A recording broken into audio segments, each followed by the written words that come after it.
Hello students, ഇന്ന് നമുക്ക് female reproductive system എന്താണെന്ന് പഠിക്കാം.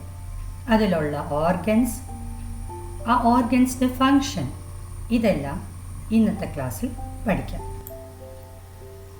ആദ്യം നമുക്ക് parts of female reproductive system പരിചയപ്പെടാം.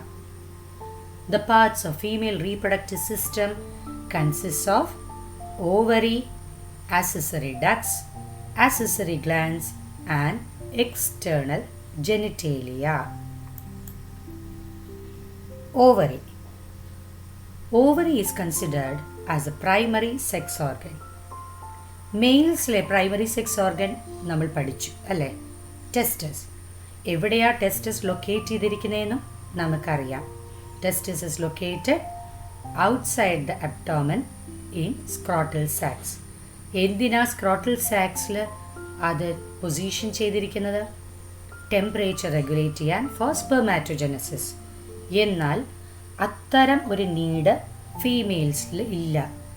ഊജനസിന് ആ ടെമ്പറേച്ചർ റെഗുലേഷൻ വേണ്ട. അതുകൊണ്ട് തന്നെ അബ്ഡോമിൻ്റെ അകത്ത് തന്നെയാണ് ഓവറി കാണപ്പെടുന്നത്. There is a pair of sex organ or primary sex organ or ovary which is located inside the abdomen. നമുക്കിവിടെ ഒരു ജോഡി കാണാം. ഇരുവശത്തും ഒരു ജോഡി ഓവറി കാണാൻ കഴിയും. ഓവറി ടെസ്റ്റസിനെ പോലെ ഒരു ഹെറ്ററോക്രൈൻ ഓർ മിക്സ്ഡ് ഗ്ലാൻഡ് ആണ്. That means it can produce both hormones as well as sex cells. ഇതിൻ്റെ എൻഡോക്രൈൻ പാർട്ട് ആണ് ഹോർമോൺസ് പ്രൊഡ്യൂസ് ചെയ്യുന്നത്. ഏത് ഹോർമോൺസാണ് പ്രൊഡ്യൂസ് ചെയ്യുന്നത്? Oestrogen. Whereas the exocrine part produces egg or ovum. ഇതാണ് ഫീമെയിൽ ഗമേറ്റ് എന്ന് പറയുന്നത്. The length of the ovary is 2 to 4 centimeters. Ovary is attached to the uterus as well as the pelvic wall by ligaments. Ligaments എല്ലാം എന്താണെന്നുള്ളത് എല്ലാവർക്കും അറിയാമല്ലോ. നമ്മൾ first ഇയറിൽ പഠിച്ചിട്ടുള്ളതാണ്. Connective ടിഷ്യൂയുടെ ഭാഗമായിട്ട് നമ്മൾ പഠിച്ചിരുന്നു ligaments, tendons etcetera. Yes, ligaments വഴിയാണ് ovary is attached to the uterus as well as the pelvic wall. നമുക്കിനി അക്സസറി ഡക്ട്സ് ഒന്ന് നോക്കാം. ഓവറിയെ കുറിച്ച് നമ്മൾ പഠിച്ചു, which is the primary sex organ. Now let's come over to accessory ducts. Female reproductive സിസ്റ്റത്തിലെ accessory ducts എന്ന് പറയുന്നത് fallopian tube or oviduct, uterus, cervix and vagina. Fallopian tube എന്ന് പറയുന്നത് ഓവറിയുടെ അവിടെ നിന്ന് യൂട്ടറസിലേക്ക് എക്സ്റ്റെൻഡ് ചെയ്യുന്ന ഒരു ഹാൻഡ് ലൈക്ക് സ്ട്രക്ചർ നിങ്ങൾക്ക് കാണാം ചിത്രത്തിൽ. ഈ ചിത്രം നിങ്ങൾക്ക് പരിചിതമായിരിക്കും. ആരോഗ്യ മാസികകളിലൊക്കെ നിങ്ങൾ കണ്ടിട്ടുള്ളതായിരിക്കും അല്ലേ? അപ്പോൾ ഈ പറഞ്ഞ hand like structures extending on both sides, ഇതിനെയാണ് ഫെലോപ്പിയൻ ട്യൂബ് എന്ന് പറയുന്നത്. ഫെലോപ്പിയൻ ട്യൂബിന് 3 ഭാഗങ്ങളുണ്ട്. 1 ഈസ് ദ ഇൻഫണ്ടിബുലം. ഇൻഫണ്ടിബുലം എന്ന് പറയുന്നത് കുറച്ച് എക്സ്പാൻഡഡ് ആയ ഫണൽ ലൈക്ക് സ്ട്രക്ചറാണ്, which is located nearer to the ovary. ഓവറിയുടെ അടുത്തോട്ട് കാണപ്പെടുന്ന ഫെലോപ്പിയൻ ട്യൂബിൻ്റെ ഈ ഫണൽ ഷേപ്ഡായ എക്സ്പാൻഡഡ് ഭാഗത്തിന് പറയുന്ന പേര് infundibulum. Towards the back of infundibulum you can find the ampulla. ഇവിടെ ലേബൽ ചെയ്തേക്കുന്ന അല്ലെ അടയാളപ്പെടുത്തിയിരിക്കുന്ന കണ്ടോ? ആംപ്യൂല. ആംപ്യൂലയിൽ നിന്നും കുറച്ചും കൂടെ ഫാദർ അവേ പോയാൽ U can find the isthmus. So the 3 parts of the fallopian tube or oviduct includes infundibulum, ampulla and isthmus. ഇവിടെ ഒരു ചോദ്യം ചോദിക്കുകയാണ്, which part of the fallopian tube is nearer to the ovary? Infundibulum. എന്നാൽ ഇനി വേറൊരു important കാര്യം ഇവിടെ ഒന്ന് പറഞ്ഞോട്ടെ. നമ്മളതിനെക്കുറിച്ച് വിശദമായി പിന്നീട് പഠിക്കുന്നതായിരിക്കും. ഓവം എന്ന് പറയുന്നത് നോൺ മൊട്ടൈൽ ആണെന്നുള്ള കാര്യം ഞങ്ങൾക്കറിയാം. എന്നാൽ sperm, male gamete is motile. Sperm move ചെയ്യുന്നത് അതിൻ്റെ lashing activity of the tail വെച്ചിട്ടാണ്. Sperm is deposited on the vagina during insemination. Sperm deposit ചെയ്യുന്ന സിമെൻ എന്ന് പറഞ്ഞ ഫ്ലൂയിഡിലാണ്. one drop of semen can contain millions of sperms.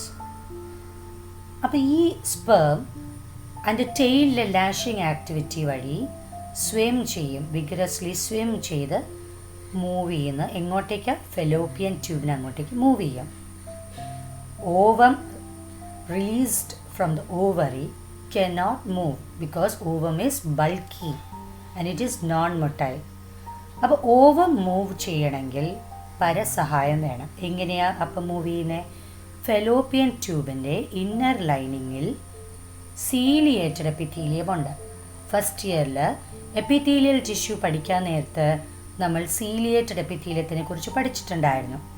അപ്പോൾ ഈ ciliated എപ്പിത്തീലിയത്തിൻ്റെ ആക്ഷൻ്റെ അടിസ്ഥാനത്ത് ഇതിൽ നിന്നും റിലീസ് ചെയ്യുന്ന ഓവം പുഷ് ചെയ്യപ്പെടും again towards this region of the fallopian tube. ഈ region is called the ampullary isthmic junction. ആംപുലയും ഇസ്തമസിനെയും ജംഗ്ഷൻ റീജിയൻ എന്നാണ് പറയുന്നത്. അപ്പോൾ സ്പേം സ്വിം ചെയ്ത് ആംപുലറി ഇസ്തമിക് ജംഗ്ഷനിലെത്തി ഓവമും with the help of ciliated epithelium push ചെയ്ത് ആംപുലറി ഇസ്തമിക് റീജിയനിലെത്തി. അവിടെ വെച്ചാണ് ഫെർട്ടിലൈസേഷൻ നടക്കുന്നത്. ഇപ്പോൾ ഫെലോപ്പിയൻ ട്യൂബിൻ്റെ ഏത് ഭാഗത്താണ് ഫെർട്ടിലൈസേഷൻ നടക്കുന്നത്? In the ampullary isthmic junction region. ഇനി എല്ലാ മാസവും ഓവറിയിൽ നിന്നും ഒരു ഓവമാണ് റിലീസ് ചെയ്യുന്നത്. ഒരു മാസം ലെഫ്റ്റ് ഓവറിൽ നിന്നാണെങ്കിൽ അടുത്ത മാസം റൈറ്റ് ഓവറി, ഇങ്ങനെ ആൾട്ടർനേറ്റ് ചെയ്താണ് റിലീസ് ചെയ്യുന്നത്. ഈ റിലീസ് ചെയ്യുന്ന ഓവത്തിനെ ട്രാപ്പ് ചെയ്യാൻ സഹായിക്കാൻ ഇൻഫണ്ടിബുലത്തിൻ്റെ എഡ്ജിൽ you can find finger like extensions. These extensions are termed as fimbriae. ഇപ്പോൾ ഫിംബ്രയാണ് ഓവത്തിനെ ട്രാപ്പ് ചെയ്ത് ഈ ഫെലോപ്പിയൻ ട്യൂബിലേക്ക് പുഷ് ചെയ്ത് വിടുന്നത്. ഇപ്പോൾ ഫെലോപ്പിയൻ ട്യൂബ് ആൻഡ് ഓവിഡക്റ്റ് മനസ്സിലായല്ലോ. Fallopian tube and oviduct consist of 3 parts which is called infundibulum, ampulla and isthmus. Infundibulum is nearer to the ovary. It is in the ampullary isthmic junction that fertilization of sperm and ovum takes place.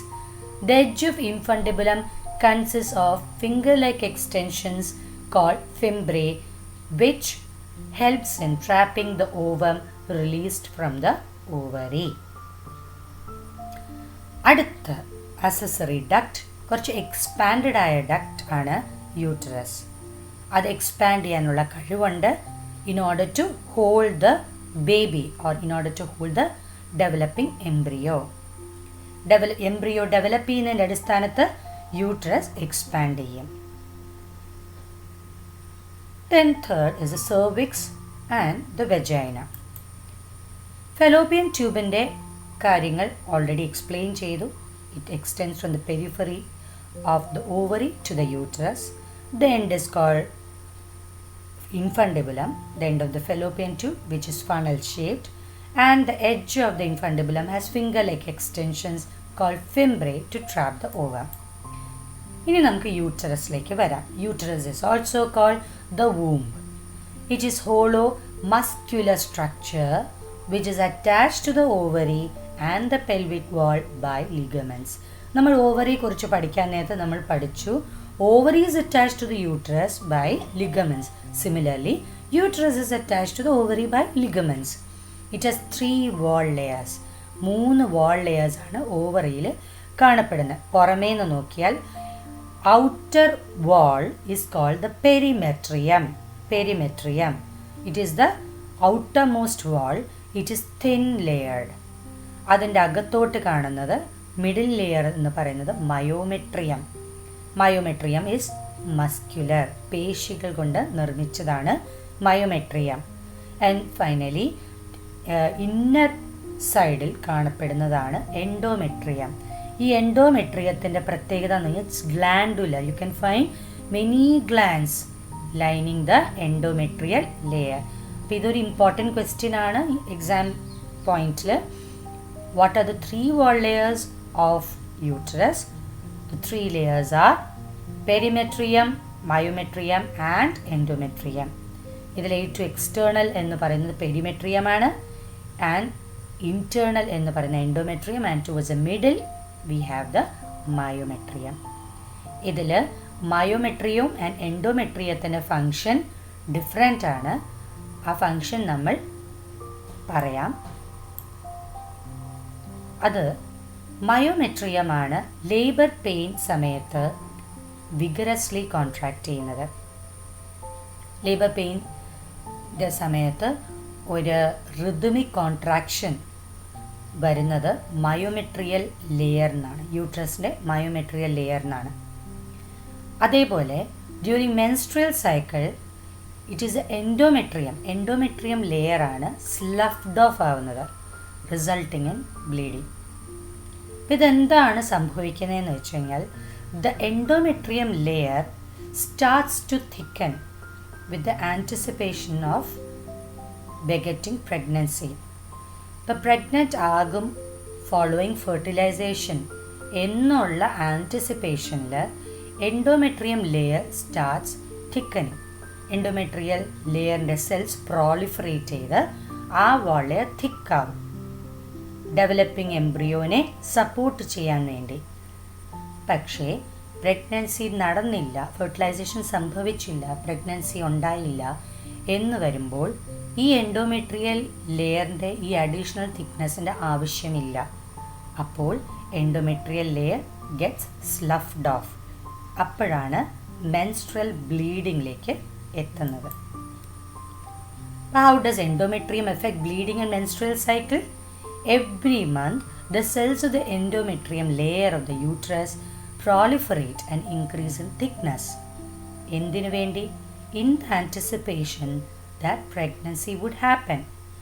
But when the released ovum doesn't undergo fertilization, the endometrium starts degenerating and hence the bleeding. ഇത് നിങ്ങൾക്ക് not എഴുതാൻ സഹായിക്കും. മൂന്നാമത്തെ accessory duct എന്ന് പറയുന്നത് cervix ആണ്. It is a narrow passage of the uterus. You can find the cervix labelled here. യൂട്ടറസിൻ്റെ അവിടെ നിന്ന് ഒരു നാരോ പാസേജ് എക്സ്റ്റെൻഡ് ചെയ്യുന്നത് ഇതാണ് cervix. And finally the vagina which is opening of the uterus to the outside. Uterus പുറത്തേക്ക് open out ചെയ്യുന്നത് vagina വഴിയാണ്. അപ്പം 4 അക്സസറി ഡക്ട്സ് പഠിച്ചല്ലോ. ഏതൊക്കെയായിരുന്നു? Fallopian tube, uterus, cervix and vagina. സെർവിക്സിൻ്റെ ക്യാവിറ്റിയും വെജൈനയും കൂടെ ചേർത്തിട്ട് പറയുന്ന പേരാണ് birth canal. This is cervix and vagina. ഇത് ഒരുമിച്ച് പറയുന്ന ഈ ക്യാവിറ്റി ഒരുമിച്ച് പറയുന്നതാണ് ബർത്ത് കനാൽ. ഇതുവഴിയാണ് കുഞ്ഞ് പുറത്തേക്ക് വരുന്നത് ഡ്യൂറിങ് നോർമൽ ഡെലിവറി. നോർമൽ ഡെലിവറിക്ക് ബയോളജിക്കലി പറയുന്ന ടേമാണ് പാർച്ചുറേഷൻ. ഇതിനെക്കുറിച്ച് നമ്മൾ പിന്നീട് പഠിക്കും. അപ്പോൾ ഓർത്താൽ മതി, ഈ വേർഡ് നമ്മൾ നേരത്തെ കേട്ടിട്ടുണ്ടായിരുന്നു. Parturition it's the delivery of the child. Biologically പറയുന്ന പേരാണ് പാർച്ചുറേഷൻ. അപ്പം പാർച്ചുറേഷനിൽ നോർമൽ ഡെലിവറി നടക്കുന്നത് ഈ ബർത്ത് കനാൽ വഴിയാണ്. Now let's come over to the accessory glands.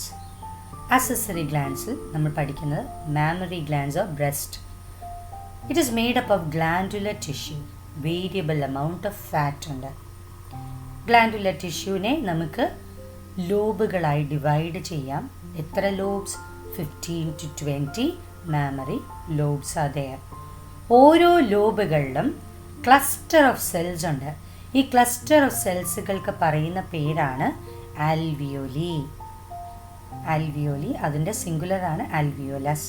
അപ്പോൾ you have a cluster of cells which is called alveoli. Alveoli secretes milk which is stored in the lumen of the alveoli. ആൽവിയോലിയുടെ ലൂമനിലാണ് ഈ milk store ചെയ്യപ്പെടുന്നത്. The alveoli joins to form the mammary tubules. Mammary tubules unite to form the mammary ampulla. You can find the ampulla labeled out here. ശ്രദ്ധിച്ചു നോക്കുക. Mammary ampulla open into lactiferous duct. The lactiferous duct which finally opens into the nipple. ഇതുവഴിയാണ് കുഞ്ഞ് പാല് suck ചെയ്യുന്നത്. Now coming over to external genitalia. External genitalia consists of mons pubis, labia majora, labia minora, clitoris and hymen. Mons pubis എന്ന് പറയുമ്പോൾ it's a round mass of fatty tissue with pubic hair.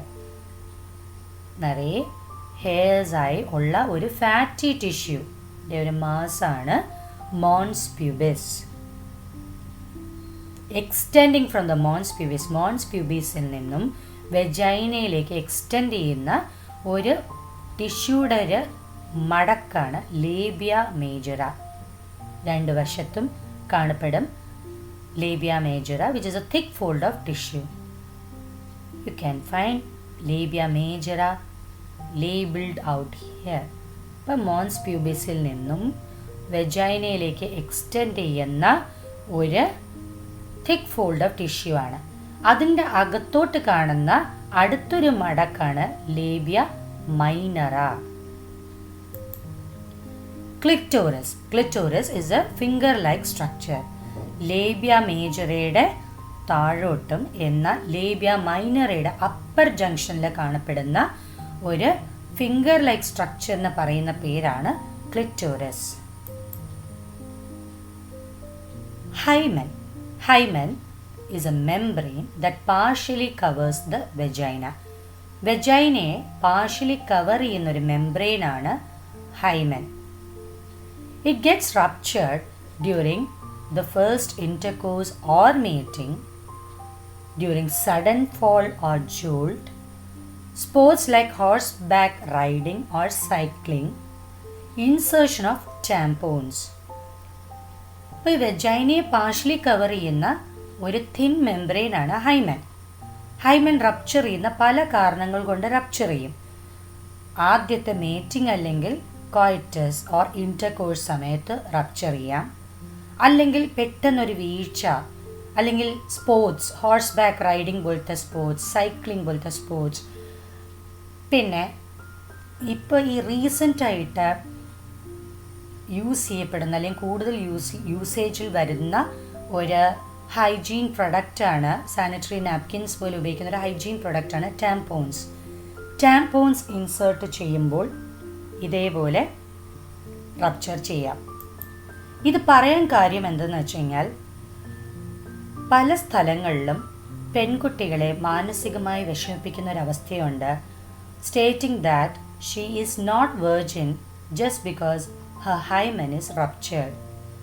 അപ്പോൾ പുസ്തകങ്ങളിൽ ഇത്തരം awareness, കുട്ടികളുടെ പഠനത്തിലൂടെ അവരിൽ awareness വരുത്തുക, പുതിയ തലമുറകളിൽ അവെയർനെസ് വരുത്തുക, അവരെ ഫുള്ളി ലിറ്ററേറ്റ് ആക്കുക. അങ്ങനെ ആയാൽ മാത്രമേ നമുക്ക് ആരോഗ്യമുള്ള ഒരു സമൂഹം കിട്ടത്തുള്ളൂ. ഫുള്ളി ലിറ്ററേറ്റ് അവെയറായ ഒരു ഹെൽത്തി മൈൻഡ് സെറ്റുള്ള ഒരു യൂത്താണ് രാജ്യത്തിൻ്റെ പുരോഗതിക്ക് ഏറ്റവും ആവശ്യം. അപ്പം അതുകൊണ്ടാണ് എടുത്തു പറയുന്ന ഒരു കാര്യം, the presence or absence of hymen is not a reliable indicator of virginity. ഇത് പല പരീക്ഷകളിലും ചോദിക്കുന്നൊരു ചോദ്യമാണ്. ഈ സ്റ്റേറ്റ്മെൻറ്റ് തന്നിട്ട് നിങ്ങളോട് ആ സ്റ്റേറ്റ്മെൻറ്റ് ജസ്റ്റിഫൈ ചെയ്യാൻ പറയും. നിങ്ങളിത് ഈ സ്റ്റേറ്റ്മെൻറ്റിനോട് യോജിക്കുന്നുണ്ടോ? Justify your answer. അങ്ങനെ വരുമ്പോൾ നിങ്ങൾ ഉത്തരം എഴുതേണ്ട എന്താണ്? Yes, I agree. The presence or absence of hymen is not a reliable indicator of virginity because hymen can get ruptured due to the following reasons. നേരത്തെ പറഞ്ഞ 4 കാര്യങ്ങൾ കാണിച്ചിട്ടുണ്ടല്ലോ, ആ കാരണങ്ങൾ കൊണ്ട് ഹൈമൻ റപ്ചർ ആവാം. So it is not reliable indicator of virginity. അപ്പോൾ ഇന്നത്തെ class എല്ലാവർക്കും മനസ്സിലായി കാണുമെന്ന് വിശ്വസിക്കുന്നു. നമുക്ക് അടുത്ത ക്ലാസ്സിൽ പുതിയ കുറേ കോൺസെപ്റ്റ്സുകളും ഒക്കെയായി വീണ്ടും കാണാം. Till then, thank you.